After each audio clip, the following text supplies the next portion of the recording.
Hi, my name's Phil. I like talking about politics. In this video, I'm going to cover the main highlights of yesterday's PMQs, in which I think the Prime Minister told Ian Blackford that he wanted to send kids down the coal mines again. Or is that me reading too much between the lines? But first, if you'd like to be notified of daily news and politics, please subscribe to the channel and click the bell notification icon. So I'm going to mix it up again a bit here and start off with Ian Blackford of the SNP before going on to some of the bizarre contradictions that Johnson made in responses to Keir Starmer of Labour. I mean, there's little point some weeks in a blow-by-blow account because the general pattern is often familiar. A question is asked in the national interest, and it's always in the national interest. That's how PMQs works. It makes no difference which party's in government, which parties are in opposition, whether you are genuine or not. Opposition MPs of all parties will always ask questions that are in the national interest, because what they want to do is to ask questions that will become noticed outside of the chambers amongst the general public. And the way you do that is, of course, you ask questions that are in the interests of the general public. So then Boris Johnson proceeds to not answer the question. Perhaps he'll make up a different question to answer. Perhaps he just bangs on about something else. Sometimes, like yesterday, he does answer the question, but he lies about it. I think actually a few months ago, didn't he tell the truth with one answer? If I remember correctly. It may have been a mistake though. He'll then attack either Starmer or Blackford or whoever else for having the cheek to criticise the government. Never mind the fact that he did it enough whilst he was a backbencher, even when the government was his own party. The absolute temerity, however, of opposition parties actually opposing the government is too much for his fragile ego to bear. For example, before I get on to Blackford, he talked about his pandemic roadmap. You know, the one that Keir Starmer's been asking for over half a year now. Johnson mentioned it again yesterday. Still not out though, it's still not ready, but apparently it's ready soon. And he said that he hoped Starmer would support it, but noted that his support was a transitory thing. Yes, of course. Because here's how it works, Prime Minister. When you do something right, he supports it, as he did with a number of the measures last year. When you don't go far enough, he supports what you've done, but he suggests that you need to do more. When you get something wrong, he withdraws that support. That's how it works. If you want more support, you have to do more things right. Sadly, Starmer didn't come back with him with that, never mind. But anyway, Blackford's questions first. Remember the pattern here. So he was asking effectively about children in poverty. He was asking about financial support. Again, very much about the £20 top up on universal credit.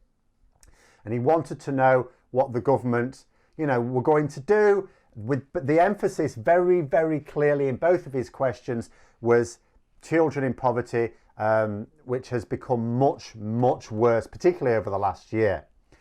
In response, again, if I cover both responses, because he had to respond twice, because he didn't respond properly the first time, Boris Johnson, well, with the second question, which was basically a repeat of the first question, because he didn't answer that one, was talking about wanting to get more people back into work. Now, there were two odd things about this. The first is that he's actually putting people out of work. So if what we're seeing is a Boris Johnson government trying to put people into work and he's doing the opposite, it makes no difference about policy aims. He's totally incompetent. Get rid of him. But the second odd point, I thought, this is a question about children. And the Prime Minister's talking about getting people back into work. When he talking about children, does that mean he wants the children back in work? Is that why, despite his boasts about a new green agenda, he's been opening up a new coal mine? That's his latest contribution to the environment, opening up a new coal mine in the country. Does he want to put the kids to work down that coal mine? Is that why he opened it up? Has he been listening to Jacob Rees-Mogg again? But anyway, then Johnson tried to go on a rant to bait Blackford for reasons unknown, because Blackford had asked his two questions, don't get another, but then the speaker cut him off. Was having none of that.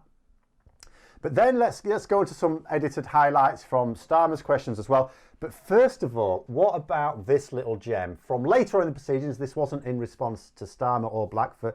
It was, well, watch for yourself. People, Mr. Speaker, some people have said that this is a good crisis, Mr. Speaker. Some people have said this is a good crisis. Some people have said that this crisis is a gift that keeps on giving, Mr. Speaker.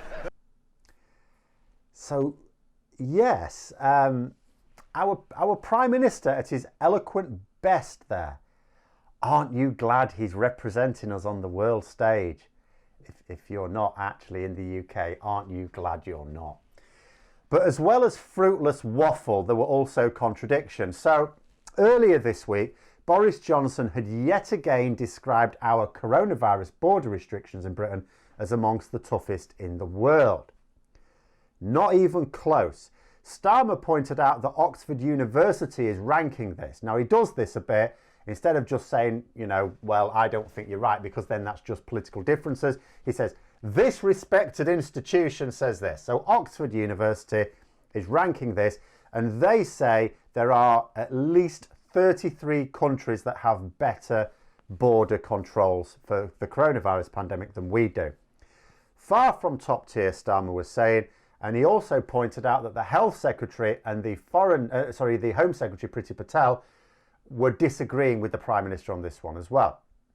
And then Johnson went on a bizarre journey, because he said that we can't make them tougher because we'd be cutting off the country from the rest of the world. Then he said that he was making them tougher next week. So hang on, which is it? Is it wrong to make them tougher? In which case, why is he making them tougher next week? Is it right to make them tougher? In which case, why is it taking so long to make them tougher? As Starmer pointed out, we're at 50 days since, but now 51 days when you're watching this, since the South African variant was identified in this country. So if it's right to make them tougher, why is it taking so long? And also, if Boris Johnson is worried about, you know, cutting us off from the world, needlessly putting off travellers trying to come into the country, why are the government, for their hotel quarantine scheme, which I'll come to in a moment, why are they charging the equivalent of £170 a night for these quarantine hotels, this government-run scheme? The average hotel, I have to say, even in the south of England, does not cost anywhere near that per night, unless you want a bit of luxury. And at the moment, there's also sod-all demand for hotels because of the pandemic in general, and at the moment, the lockdown specifically. Because Boris Johnson, in trying to defend the border restrictions and trying to say that actually I think you'll find Oxford University are completely wrong and we've got one of the toughest in the world. He said, look, I mean, there are some countries in Europe who don't even have this government-run hotel quarantine scheme that he was putting in place. And I was thinking, yeah, we're one of them, because you said you're putting it in place, future tense, which means we don't have it in the present, doesn't it, Mr. Johnson? But also, like I said, when this scheme is costing travellers £170 a night, I can see why he wants to put such a scheme in this country, and I can see why maybe other less corrupt countries don't. A Tory friend or donor is making out of this, aren't they? Because that's what this will be. This is about 5 times the going rate for a hotel room, just a cheap hotel room. That's all you need. That's 5 times the going rate. Someone's on the take over this. But the general thrust of Starmer's questions was a rapid-fire look at how Boris Johnson was failing businesses, workers, renters, in fact everyone in the country, with his dither and delay. And it was very, very quick and to the point, these questions. The questions, which was not common, it doesn't commonly do this, I think this might be related to last week, but I'll get onto that at the end. They were obviously pre-prepared, bang, bang, bang, bang, bang. And so, first of all, it was about business support. When Boris Johnson wouldn't commit to any business support until the March budget, Starmer pointed out that business leaders were saying that that would come too late for many of their members. Starmer making the point that Boris Johnson can agree with him, but here he's opposing the business world. He asked Johnson if he would extend the furlough scheme. Again, no commitment to do so, thus failing workers as well as business owners. Then he asked if the ban on rent evictions would be extended. You know, he pointed out that Johnson wouldn't have to go and ask his Chancellor about that one.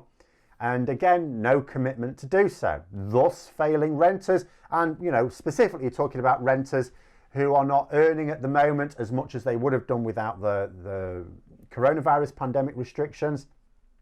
So he's failing business owners, workers, and people who were working or were working more than they were and have now fallen on hard times.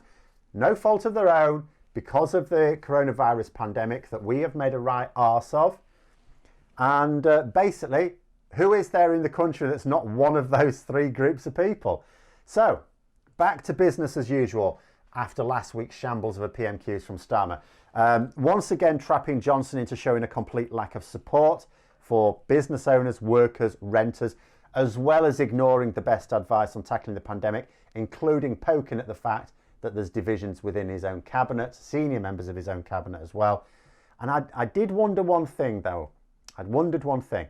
So after Starmer's howler last week, I expected Johnson to have brought that up this week. After all, he's got Starmer misleading Parliament. Unless I missed it, he didn't do that. I'm quite sure he didn't do that. Presumably his strategist had decided there was no mileage in it.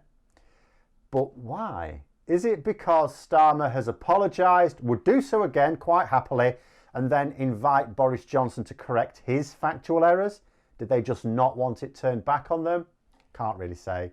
But I was surprised it didn't come up. There must be a reason though. But there we are. Those were the main points from the two main opposition leaders from yesterday's PMQs, as well as a random bit of babbling from the Prime Minister as well. Hope you found the video interesting. If you did, don't forget to click the like button. And if you'd like to support the channel further, please also click the Patreon link for details. And until next time, I'll see you later.